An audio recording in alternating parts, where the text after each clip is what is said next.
Sebelum saya menyampaikan kebenaran firman Tuhan, karena hari ini temanya, judulnya adalah mengucap syukur atau bersyukur adalah memuliakan Tuhan.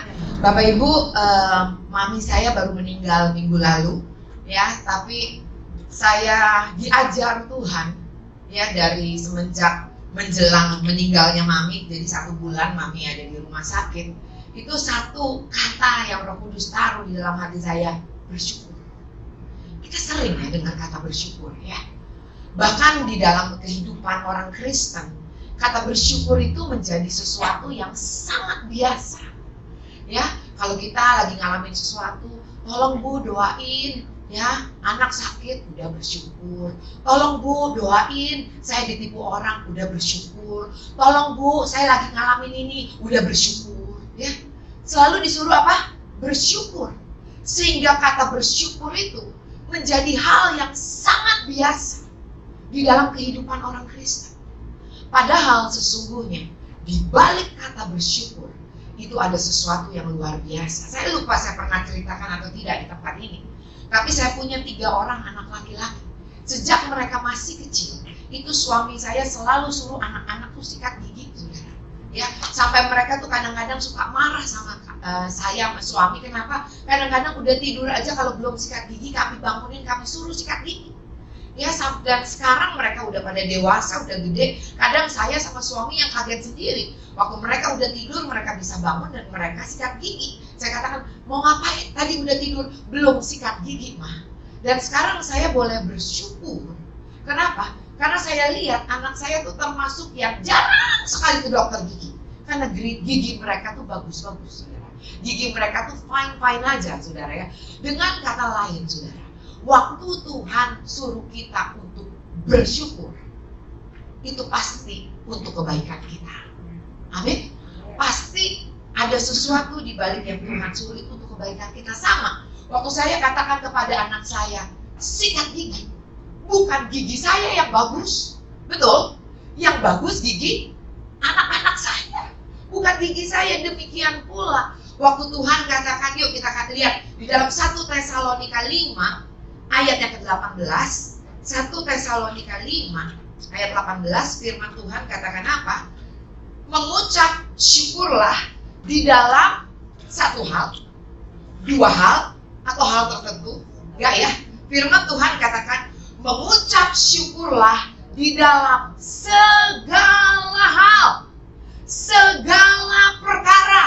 Bersyukur, firman Tuhan katakan, sebab itulah yang dikehendaki Allah di dalam Kristus Yesus bagi kamu. Jadi ini seperti sebuah perintah, ya, atau ini adalah sebuah perintah. Tuhan suruh kita bersyukur. Saudara, apa sih maksudnya bersyukur? Bahkan orang ada yang jadinya begini, apa sih bersyukur? Gak tahu ya apa yang saya alami. Apa sih bersyukur? Gak tahu ya apa yang sedang saya lewati. Tetapi kemarin saya boleh belajar arti kata bersyukur. Bukan cuma bersyukur aja, tetapi saya mengalami mengapa Tuhan katakan kita harus bersyukur, saudara, ya. Nah, kalau kita lihat, saudara, mengapa kita bersyukur, firman Tuhan katakan di dalam 1 Tawarik 16 ayat 34 dikatakan begini, bersyukurlah kepada Tuhan sebab Ia baik, bahwasanya untuk selama-lamanya kasih setianya. Bahkan kita bisa lihat ada begitu banyak ayat-ayat lain yang berkata bersyukur kepada Tuhan sebab bukan karena kita sakit, bukan karena kita ditipu orang. Jadi gak bilang begini, Tuhan terima kasih ya saya sakit, atau Tuhan terima kasih ya mami saya meninggal, Tuhan terima kasih ya saya ditipu orang, Tuhan terima kasih ya saya rugi. Tapi ucapan syukur berbicara bahwa saudara dan saya mengucap syukur apapun keadaan, persoalan yang sedang kita lewati, kita percaya bahwa kita punya Tuhan yang baik, yang tidak pernah berubah, dulu, sekarang, dan selama-lamanya. Dia Bapa yang baik. Amin. Itu ucapan syukur kita. Sekalipun mungkin kita ngalamin hal yang gak enak. Sekalipun mungkin kita ngalamin hal yang tidak sesuai dengan pengharapan kita. Tetapi kalau saudara dan saya memilih untuk tetap bersyukur, saya mau katakan itu adalah ekspresi iman kita.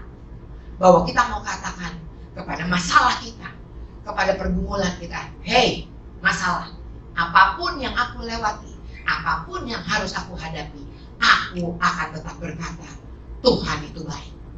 Bahwasanya untuk selama-lamanya kasih setianya di dalam hidup kita. Amin saudara. Bilang yuk kiri kanannya, bersyukur itu pilihan. Amin.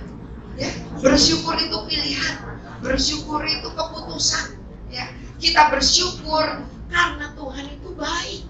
Yeremia 29 ayat 11 katakan, sebab aku ingin mengetahui rancangan-rancangan apa yang ada padaku tentang kamu. Bukan rancangan kecelakaan, tetapi rancangan damai sejahtera untuk hari depanmu yang penuh dengan pengharapan. Jadi sekalipun mungkin kita sedang melewati musim kehidupan yang gak enak, saudara dan saya dapat berkata kepada Tuhan, Tuhan, aku percaya Engkau tidak pernah merancangkan kecelakaan di dalam hidupku. Bahkan aku percaya Tuhan, sekalipun mungkin keadaan ini seolah-olah gak enak, tapi aku percaya hal ini mendatangkan kebaikan karena aku mengasihi Tuhan. Amin. Saudara, ngotot itu imannya. Ya. Bukankah ada tertulis bahwa segala sesuatunya boleh berlalu, tetapi firman-Ku tinggal tetap.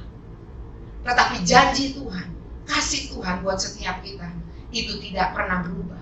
Saudara, saya mau katakan bersyukur kepada Tuhan karena kita percaya Tuhan itu baik. Apapun yang kita lewati, apapun yang kita hadapi. Kenapa? Sekali lagi, kenapa kita harus bersyukur?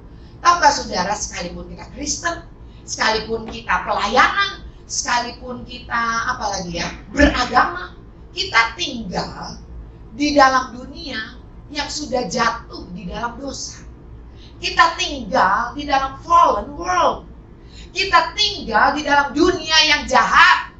Kita tinggal di dalam dunia yang curang. Kita tinggal di dalam dunia yang penuh dengan kejahatan, kecurangan dan segala macam. Bilang kiri kanannya, makanya kamu perlu Tuhan.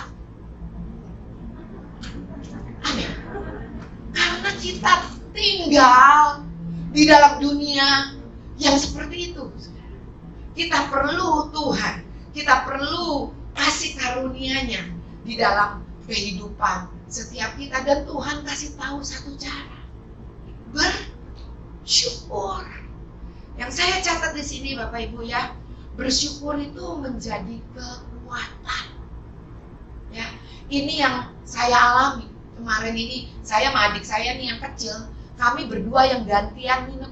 Mami tuh bukan di VIP saudara ya, di kelas 1. Jadi tidurnya tuh ngegelar saudara ya. Lumayan umur udah di atas 50, Lolita lolos 50 tahun gitu ya. Lumayan berasa pegel-pegelnya gitu ya saudara ya. Tetapi Roh Kudus taruhkan kepada saya untuk bersyukur. Bersyukur. Ternyata waktu kita bersyukur, waktu kita give thanks to the Lord, itu menjadi kekuatan di dalam hidup kita. Itu menjadi satu kemampuan untuk saudara dan saya melangkah. Saya ingat waktu Mami masih hidup, dia harus melewati cuci darah. Dan waktu harus cuci darah, saya mesti tanda tangan. Karena saya anak paling tua, adik-adik saya nggak mau, lu aja karena lu cici paling tua gitu ya. Mesti tanda tangan, dokter bilang ini chance untuk nggak bisa lewat itu di atas 50%, jadi mesti tanda tangan. Setiap kali Mami saya mau cuci darah, dia ada kesakitan karena luka-lukanya. Saya bilang begini sama Mami saya udah nggak tahu mesti ngapain lagi. Bahasa roh udah, berdoa udah, saya nggak tahu mesti ngapain lagi. Apa yang saya lakukan? Saya ajak Mami saya bersyukur. Saya ajak Mami saya nyanyi, saudara. Lagunya yaitu tuh, kau tunjukkan kasih setiamu, kau menyediakan yang ku perlu. Mami saya bilang ini sakit tahu. Saya bilang iya mak, tahu mak sakit. Tahu. Kalau di TikTok kita sering lihat apa saudara? jogetin aja. Betul? Saudara dan saya sebagai anak Tuhan, apapun yang kita lewati, bilang kiri kanannya, ucapan syukur. Amin. Bersyukur. Dan saya juga nggak sadar, saudara. Mami tuh melewati saya di dalam kalau nggak salah 2 jam. Lewat loh, saudara. Lewat tanpa dia teriak-teriak kesakitan. Saudara, waktu saudara dan saya mengucap syukur, bukan orang bahagia yang bersyukur, tetapi orang yang bersyukur adalah orang yang bahagia. Jangan nunggu bahagia dulu baru bersyukur. Amin. Hidupmu akan penuh dengan kemalangan, dengan tangisan, tetapi belajar untuk bersyukur waktu kita bersyukur. Bilang kiri kanannya, hidupmu berbahagia. Amin. Bersyukur itu menjadi kekuatan, saudara, di dalam hidup kita. Bahkan di sini dikatakan bersyukur adalah tempat perlindungan. Bersyukur tuh bicara give thanks ya, saudara ya. Bersyukur tuh bicara percaya, beriman, sekalipun tidak melihat, sekalipun apa yang kita lewati dengan apa yang kita percaya itu tidak sama, tetapi saudara dan saya bersyukur. Saudara dan saya, ini yang saya lagi belajar hidup seperti Raja Wali.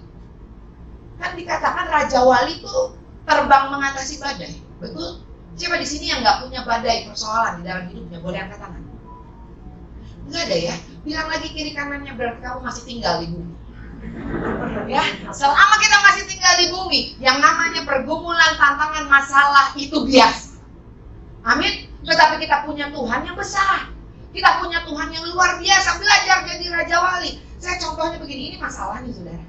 Kita boleh pilih, mau hidup di dalam masalah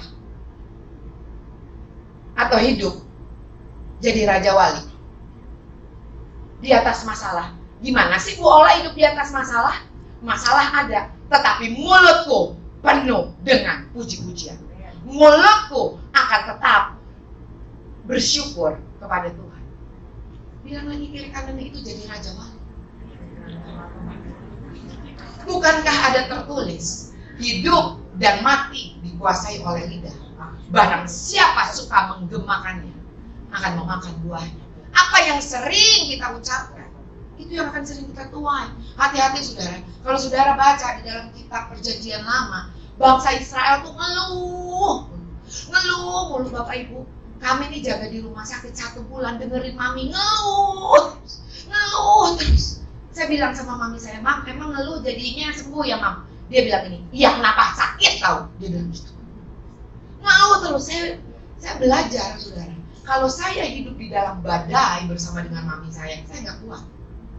Saya belajar untuk naik di atasnya. Saya ajak nyanyi, saya ajak mengucap syukur, saya ajak memuji-muji Tuhan.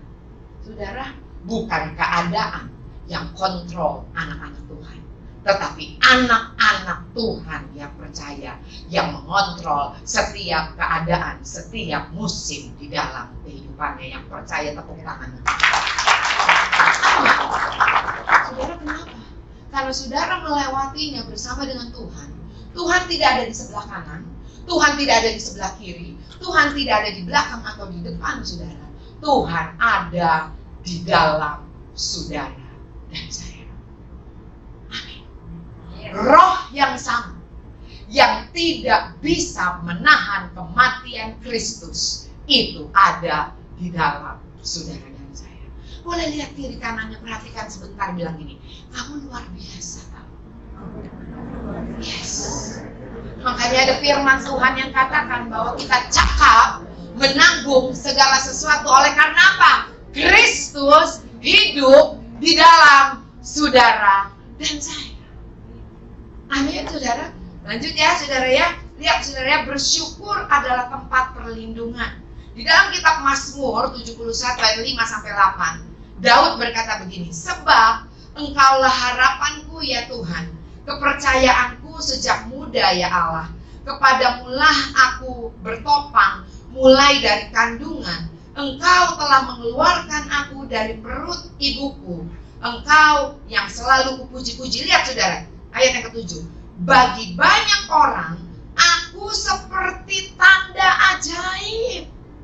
Karena engkaulah tempat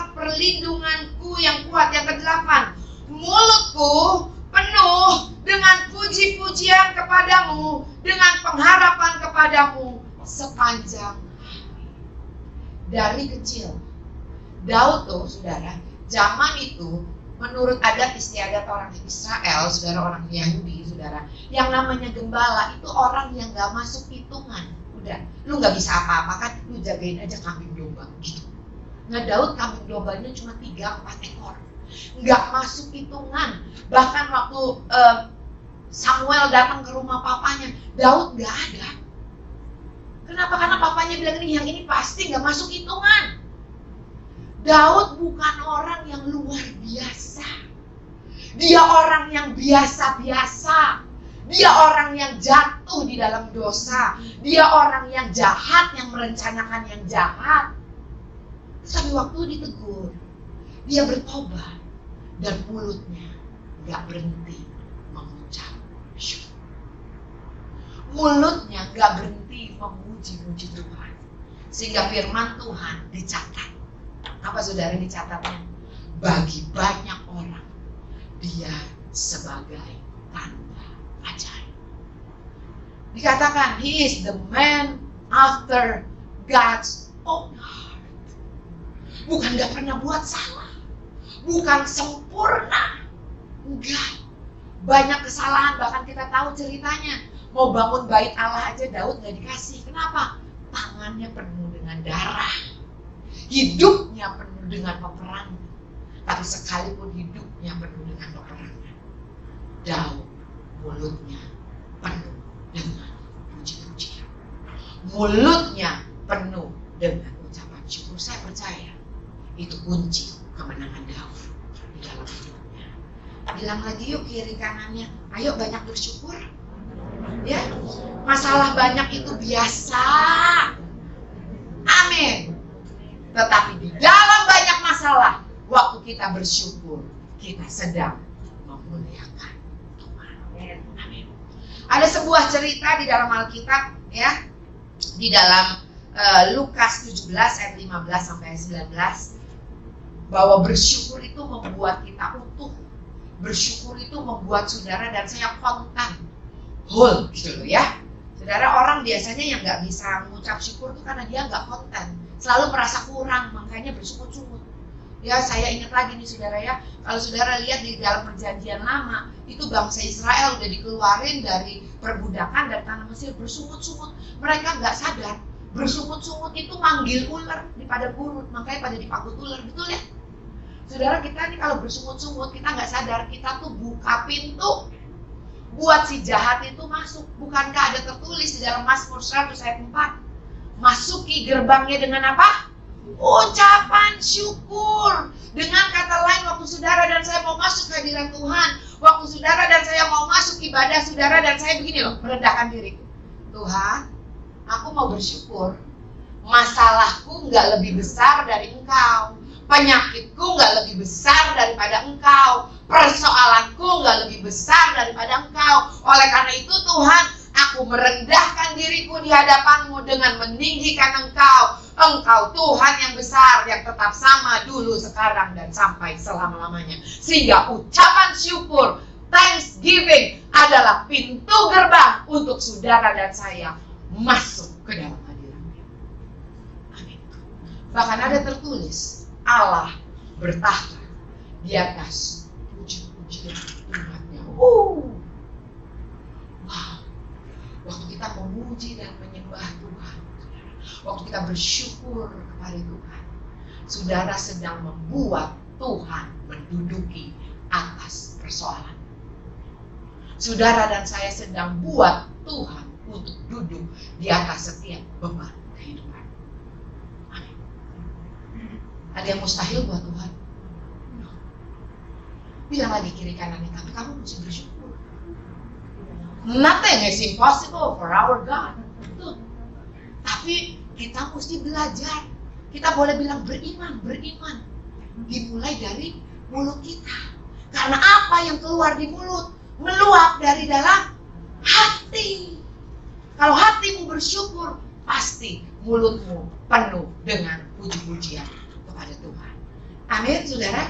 Lanjut ya, saudara. Di sini dikatakan ada 10 orang kusta.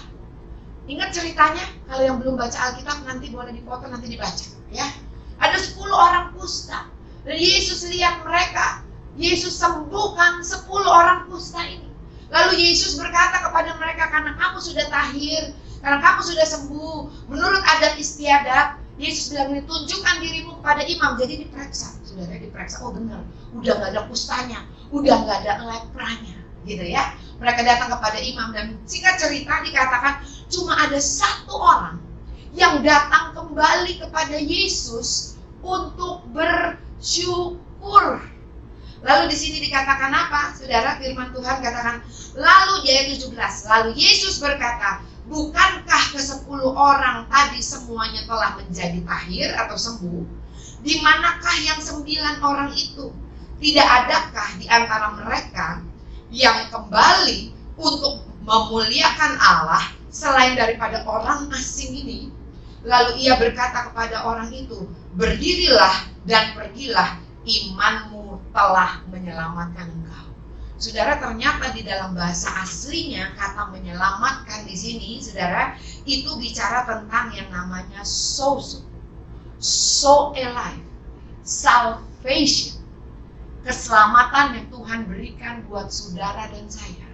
Ternyata yang namanya keselamatan itu utuh, bilang kiri kanannya utuh, bukan cuma nanti mati masuk surga. Tapi utuh, di bumi pun saudara dan saya menikmati yang menjadi janji Tuhan. Amin. Yuk kita lihat yuk artinya yuk. Artinya di sini dikatakan apa?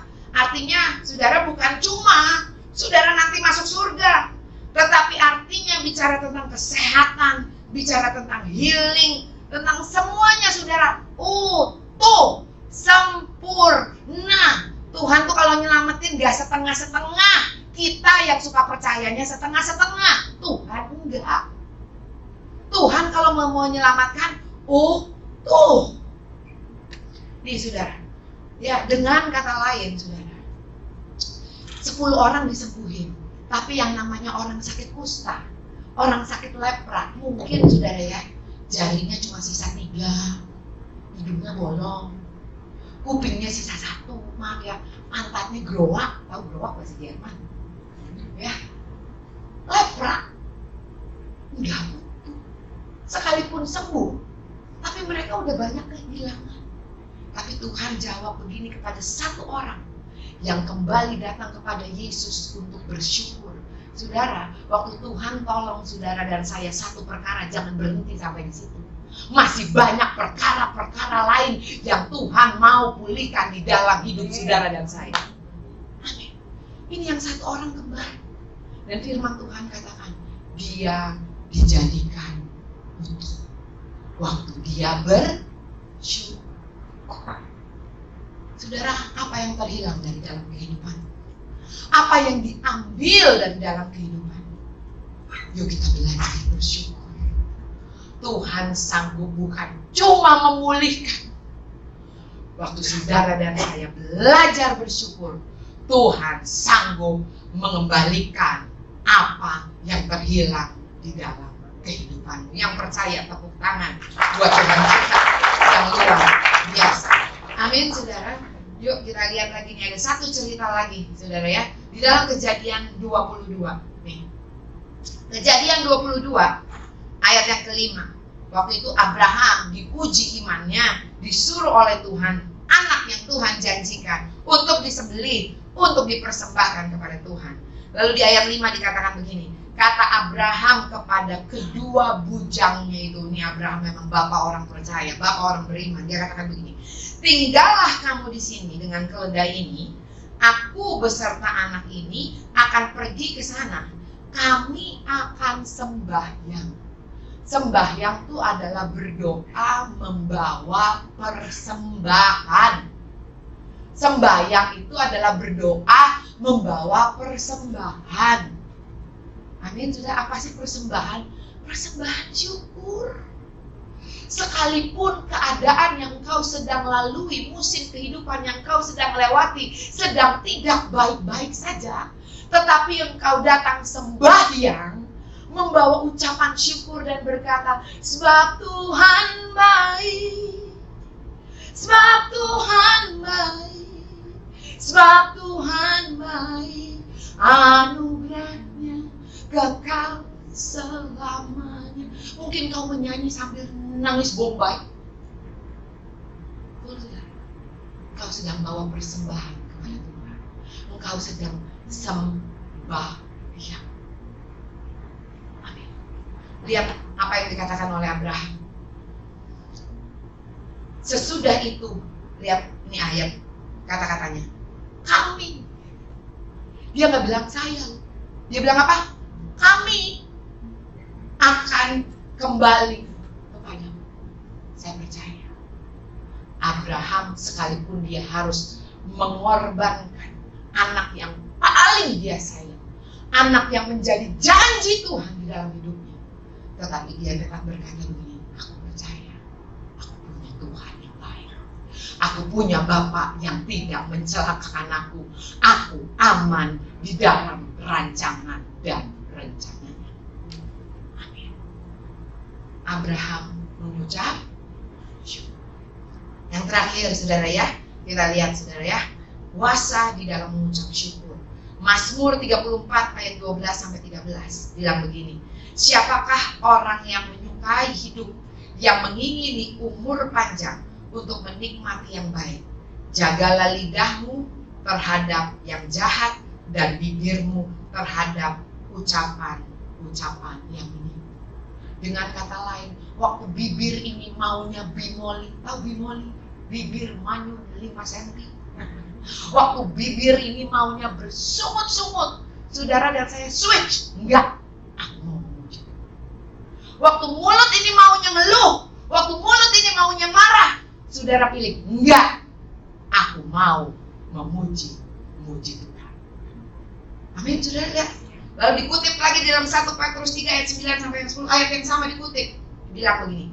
Dan janganlah membalas kejahatan dengan kejahatan atau caci maki dengan caci maki, tetapi sebaliknya hendaklah kamu memberkati. Wow. Karena untuk itulah kamu dipanggil, yaitu untuk memperoleh berkat. Saudara mau memberkati mulai dari mulut. Ya, saya kenal seseorang saudara, memberkatinya sih kencang saudara, tapi mulutnya mana tahan. Tapi lihat firman Tuhan bilang apa? Mulai dari, jadi berkat tuh mulai dari perkataan kita. Ya, lalu di sini dikatakan apa? Sebab siapa yang mau mencintai hidup dan mau melihat hari-hari baik. Siapa di sini mau umur panjang, tapi sakit-sakitan, susah, nggak mau kan? Banyak orang yang bilang gini, Bu, udah selesai aja hidup saya, udah selesai aja gitu kan. Tapi ini di sini dikatakan yang mencintai hidup, yang mau umur panjang, yang mau melihat hari-hari baik. Firman Tuhan katakan apa? Ia harus menjaga lidahnya terhadap yang jahat dan bibirnya terhadap ucapan-ucapan yang menipu. Saudara mau umur panjang dan baik-baik, hidup dan mati dikuasai oleh lidah. Saudara, kalau saya boleh sedikit kesaksian mami, saudara ya. Dia dari masih muda karena pengertian dia, umur manusia 70 tahun, kalau kuat 80, selebihnya adalah kesusahan. Dari mulutnya selalu keluar kata-kata, Mama 70 aja cukup, Mama 70 aja cukup, Mama 70 aja cukup. Saudara, dia meninggal minggu lalu menjelang dia masuk umur 71 tahun. Boleh bilang kiri kanannya, hati-hati dengan mulut. Nobody can control your words, tapi engkau bisa. Karena hidup dan mati dikuasai oleh lidah. Barang siapa suka memakannya akan memakan buahnya. Saya kalau kesal-kesal sama suami saya, kadang-kadang suka lupa juga, saudara, walaupun pendeta suka lupa. Kalau saya udah lagi kesel banget sama suami saya bilang gini, cakep lu, kaya lu. Kata suami saya, apaan sih orangnya? Kan hidup dan mati dikuasai lidah. Suami saya juga bilang, dong kamu dong bilang sama orang. Ya udah, cakep lu. Satu lagi kurus lu. Gitu. Saudara, perkataan kita mau berantem jadi gak jadi, saudara.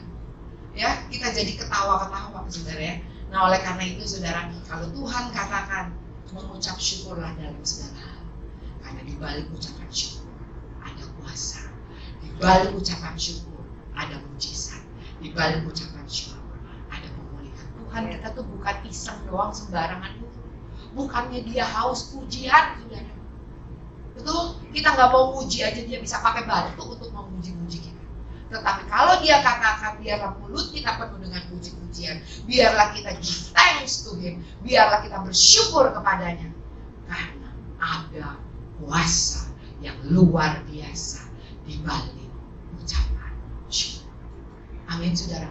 Apapun tantangan, apapun pergumulan yang saudara dan saya lewati, saya percaya waktu kita bersyukur ada kekuatan. Waktu kita bersyukur bahkan ada jalan keluar. Amin. Tuhan Yesus